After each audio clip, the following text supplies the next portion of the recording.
Aku sangat bersemangat karena besok adalah upacara wisudaku.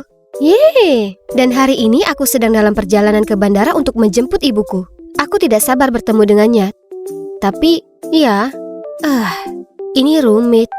Aku besar dipilih, tapi aku sudah belajar di Toronto selama 3 tahun terakhir. Aku sangat berterima kasih kepada Tuhan yang mengizinkanku menjadi perempuan karena tahukah kalian, kehidupan perempuan jauh lebih berwarna dibandingkan kehidupan laki-laki. Pakaian, riasan, apapun yang bisa kalian sebutkan. Untuk perempuan, semuanya jauh lebih menyenangkan. Aku mengerti aku mungkin membuat bingung kalian semua. Ya, sampai usia 18 tahun aku menjalani kehidupan sebagai anak cowok.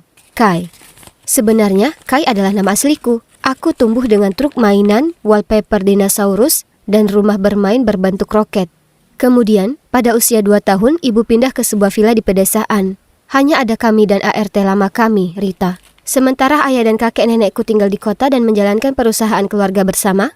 Saat itu yang aku tahu hanyalah keluargaku kaya dan sukses, tetapi aku tidak terlalu memikirkannya. Hei, aku masih kecil. Yang kupedulikan hanyalah memilih warna gelas yang kugunakan untuk minum jus. Ibu selalu bilang kami pindah karena migrainnya, yang mana semakin memburuk di lingkungan yang sibuk. Omong kosong. Mereka hanya ingin menjauhkanku dari keluarga agar mereka tidak tahu aku sebenarnya perempuan. Gila, ya? Jadi aku pasti tahu kalau aku perempuan, kan? Masalahnya ketika kalian kecil, kalian cukup percaya semua yang ibumu katakan padamu. Jadi ketika dia bilang aku laki-laki, maka aku tidak punya alasan untuk berpikir sebaliknya. Tetap saja, aku tertarik pada hal-hal yang feminin, seperti burung murai, pada apapun yang berkilau. Misalnya saja, aku mencoba memasangkan jepit rambut gemerlap milik ibuku ke rambut pendekku. Ibu memergokiku, mencabutnya, dan memberitahu bahwa jepitan itu bukan untuk laki-laki. Di lain waktu, ketika aku sedang bermain-main di rumah anak laki-laki lain, aku mengintip ke dalam kamar saudara perempuannya dan melihat semua Barbie dan boneka. Karena terpesona, aku mengambil satu dan mulai memainkannya. Tapi kemudian aku mendengar dia menertawakanku. Dan dia menggodaku bahwa aku laki-laki dan tidak boleh menyukai hal-hal yang menjijikkan seperti boneka. Aku tidak suka digoda. Jadi setelah itu, aku berusaha menyembunyikan kesukaanku pada hal-hal yang feminin. Aku berpura-pura menyukai action figure, alien, dan mobil. Tapi sejujurnya, aku tidak terlalu peduli sama sekali. Namun semakin tua usiaku, semakin sulit bagi ibu untuk terus berbohong. Bagian tersulitnya adalah toilet sekolah. Untuk menyembunyikan rahasianya, ibu memberitahuku bahwa kamar mandi di sekolah itu kotor. Jika kugunakan, kulitku akan bersisik dan berwarna hijau. Jadi setiap hari saat istirahat, Rita akan datang dan membawaku pulang untuk pergi ke toilet. Pada awalnya orang-orang di sekolah menganggap ini aneh, tapi kukira mereka hanya menganggapnya sebagai hal-hal aneh yang dilakukan orang kaya. Anak laki-laki lain membuatku kesal. Aku tidak ingin bermain sepak bola atau berlarian di taman bermain berpura-pura menjadi gladiator. Sebaliknya, aku ingin bermain hula hoop dengan gadis-gadis dan menganyam kuda poni mainan mereka. Jadi aku melakukan hal itu. Suatu saat ketika aku sedang menunggu untuk dijemput dari sekolah, aku dan temanku sedang membuka-buka majalah girly miliknya. Lalu tiba-tiba ibu menyerbu ke arahku dan menyeretku keluar dari zona cewek. Kemudian dalam perjalanan pulang dengan suara serius dia berkata, "Kai, anak laki-laki harus bermain dengan anak laki-laki. Begitulah adanya." Ini menyebalkan, karena aku tidak ingin bermain dengan anak laki-laki. Tapi aku tidak ingin mengecewakan ibuku, jadi aku berhenti bermain dengan anak perempuan. Sejak saat itu aku kebanyakan hanya duduk sendirian dan membaca dongeng tentang Tuan Putri dan Putri Duyung yang aku sembunyikan di sampul buku anak laki-laki. Ibuku pasti menyadari perasaanku, jadi dia tidak ingin mengambil resiko aku berada di dekat gadis-gadis lain. Itulah sebabnya pada usia 11 tahun dia memaksaku untuk bersekolah di sekolah khusus laki-laki. Itu menyebalkan. Karena aku belum pernah benar-benar akur dengan cowok-cowok lain, atau bisa dibilang aku benci mereka. Tapi kemudian, saat makan siang di hari pertamaku di sekolah baru, anak laki-laki bernama Kevin ini duduk di sebelahku dan memberikanku setengah dari permen batangannya. Kami menjadi teman baik setelah itu, dan bahkan membangun sarang bersama di hutan terdekat. Bergaul dengannya adalah hari-hariku yang paling membahagiakan, karena di saat-saat itu aku hanya merasa bebas. Lalu suatu hari saat pelajaran biologi, guru memberikan kami lembar-lembar berisi diagram tubuh anak laki-laki.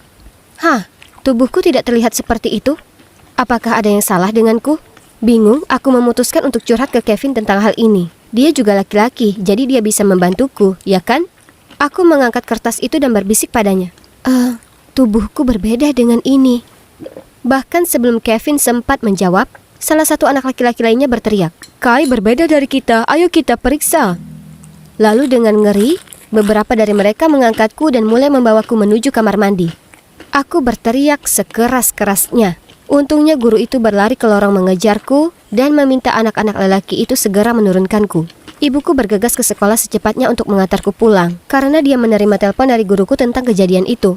Dia mencoba menghiburku dengan es krim, tapi tidak berhasil. Aku sangat kesal dan bingung. Bu, kenapa aku berbeda dari anak laki-laki lain? Dia memberikan tatapan terluka, menghela napas, lalu dengan suara pelan berkata, "Sebelum aku mengatakan yang sebenarnya, aku ingin kamu mengerti bahwa aku mencintaimu, Kai, dan semua yang kulakukan untuk melindungimu."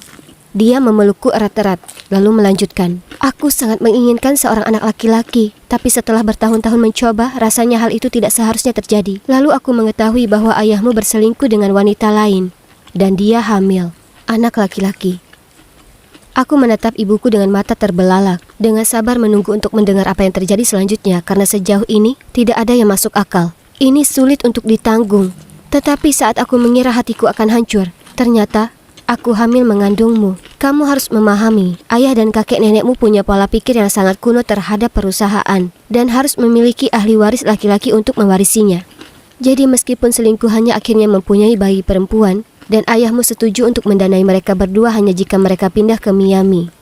Aku tahu kamu tidak akan pernah dihormati di mata ayahmu, tidak sebagai perempuan. Selingkuhan itu akan memastikan putri mereka kembali dan melupakanmu. Aku tidak bisa membiarkan hal itu, jadi aku berbohong kepada semua orang bahwa kamu laki-laki. Aku tahu kamu mungkin marah kepadaku dan aku tidak menyalahkanmu. Tapi kamu tidak bisa mengatakan yang sebenarnya pada ayahmu dan kepada siapapun. Wow, jadi aku sebenarnya perempuan? Sekarang semuanya mulai berjalan sesuai rencana. Ini menjelaskan banyak hal. Tapi tentu saja aku sangat marah. Aku terpaksa hidup dalam kebohongan hanya untuk menyenangkan ibuku. Butuh beberapa hari sebelum aku mulai tenang dan lebih pengertian.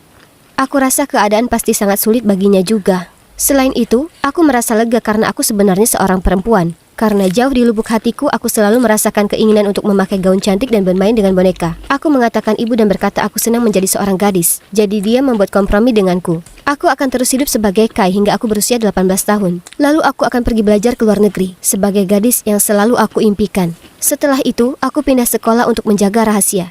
Sayang sekali aku tidak sempat berpamitan dengan Kevin. Tapi aku lega bisa bersekolah di sekolah campuran lagi.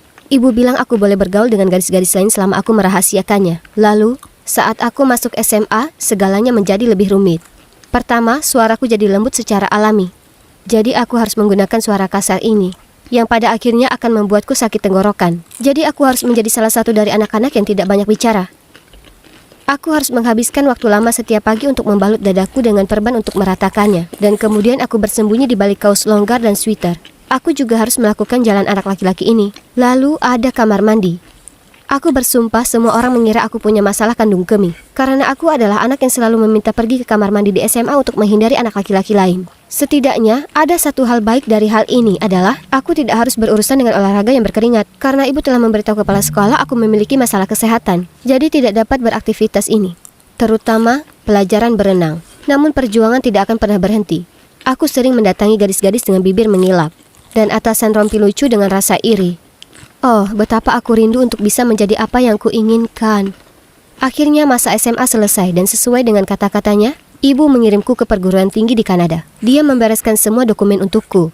Di sana aku mengganti namaku menjadi Liana dan memulai kehidupan baruku yang menyenangkan sebagai seorang gadis. Aku menyukai rambut putri duyung yang panjang dan berkilau. Jadi aku mulai memakai wig. Aku menonton begitu banyak video YouTube tentang cara merias wajah, mengecat kuku, mengenakan pakaian cantik, dan mencoba berjalan dengan sepatu hak tinggi. Oke, semua hal ini memerlukan latihan, tapi tetap saja terasa luar biasa. Aku akhirnya terbebas dari kehidupan palsuku yang lama dan bisa menjadi diriku sendiri. Tapi, aku tahu keluargaku tidak bisa menemukan kebenarannya.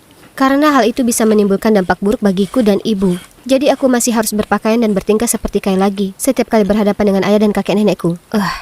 Waktu berlalu sangat cepat saat bersenang-senang, bukan? Aku tidak percaya aku akan lulus besok, dan aku sangat bersyukur ibu ada di sini untuk melihatnya. Ketika aku menjemputnya dari bandara, kami berdua berpelukan dan menangis, dan berpelukan lagi. Sambil terisak-isak dia berseru, "Lihat dirimu, kamu terlihat sangat berbeda." Terima kasih, Bu. Aku tersenyum dan menyeka air matanya. Untungnya ayah gila kerja, jadi dia bahkan tidak meminta untuk datang. Karena itu akan menjadi situasi yang canggung. Saat aku mendorong koper ibu keluar dari bandara, dia berkata kepadaku, "Kita hanya perlu mengambil beberapa foto kamu lulus sebagai Kai untuk ditunjukkan kepada seluruh keluarga." Aku tidak ingin menjadi Kai di hari istimewaku, tapi aku tahu itu sesuatu yang harus dilakukan. Jadi aku memaksakan senyum dan berkata, "Tentu, Bu, tapi lakukan di tempat yang tidak ada orang lain. Aku tidak ingin teman-temanku mengira aku sudah gila." Upacara wisudanya luar biasa. Rasanya sangat menyenangkan bisa naik ke panggung mengumpulkan gelar sebagai diriku yang sebenarnya, rambut berkilau dan semuanya. Setelah itu aku mengajak ibuku ke restoran favoritku untuk melanjutkan perayaan. Saat aku memutar-mutar sepotong pasta di sekitar garpu, aku berkata padanya, rasanya menyenangkan menjalani hidup sebagai seorang gadis. Aku berpikir, aku ingin kembali ke Philadelphia dan mengatakan yang sebenarnya kepada semua orang tentang siapa aku. Wajah ibuku menunduk, dan kemudian dia mengatakan sesuatu yang sama sekali tidak terduga.